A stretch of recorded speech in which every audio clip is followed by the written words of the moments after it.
Assalamualaikum warahmatullahi wabarakatuh. Sampurasun.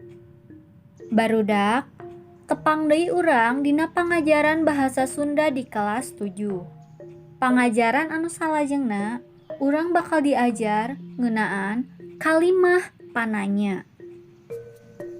Dina unggal pangajaran bahasa, urang pasti bakal diajar ngeunaan kalimah wawaran, kalimah pananya, kalimah seru, jeung sajabana.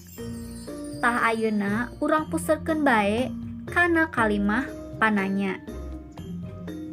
Kalimah pananya nyaeta kalimah anu dipake pikeun nanyakeun hal atawa jalma. Dina wangun tinulis, kalimah pananya ditungtungan ku tanda tanya. Kecap pananya nyaeta kecap anu dipake pikeun gaganti hal anu ditanyakeun atawa pikeun ngukuhan anu geus dipikanyaho. Rupa-rupa kalimah pananya. Anu kahiji naon, dipake pikeun nanyakeun barang, hal, sasatoan, jeung tutuwuhan. Anu kadua saha, dipake pikeun nanyakeun jelema, malaikat atawa pangeran. Anu katilu mana, dipake pikeun nanyakeun tempat atawa hal. Nu kaopat iraha, dipake pikeun nanyakeun waktu. Anu kalima kunaon, dipake pikeun nanyakeun kalakuan jeung sabab musabab hiji kajadian. Anu kagenep naha, dipake pikeun nanyakeun kalakuan, sabab jeung kaayaan hiji hal. Anu katujuh kumaha, dipake pikeun nanyakeun kaayaan hiji hal atawa cara ngalakukeun hiji hal.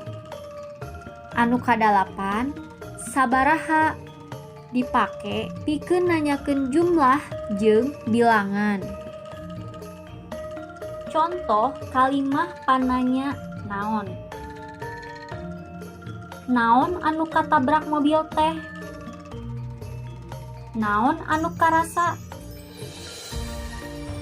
Contoh kalimah pananya saha. Saha anu teu sakola?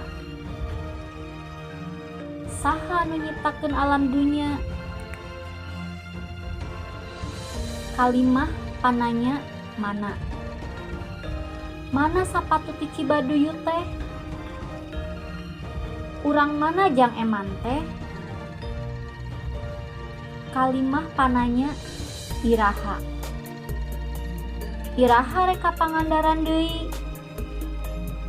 Kalimah pananya kunaon. Kunaon leumpang teh ingkud-ingkudan. Kalimah pananya naha. Naha maneh teu milu olahraga. Kalimah pananya kumaha. Kumaha cara nyieun colenak teh? Kalimah pananya sabaraha. Sabaraha harga buku paket teh? Sabaraha urang nu rek milu ka Pangandaran? Tah, eta mangrupa contoh-contoh dina kalimah pananya. Ayeuna urang diajar kalimah pananya anu sejena. Nu kaasup kalimah pananya. Anu kahiji make kecap nahanya. Kang Yayan urang Cijulang. Nahanya Kang Yayan urang Cijulang. Kamari genta jalan-jalan ka Bogor. Nahanya kamari genta jalan-jalan ka Bogor. Anu kadua ngarobah lentong atawa intonasi kalimah. Manehna murid SMP. Manehna murid SMP? Inda lanceukna Mirna. Inda lanceukna Mirna.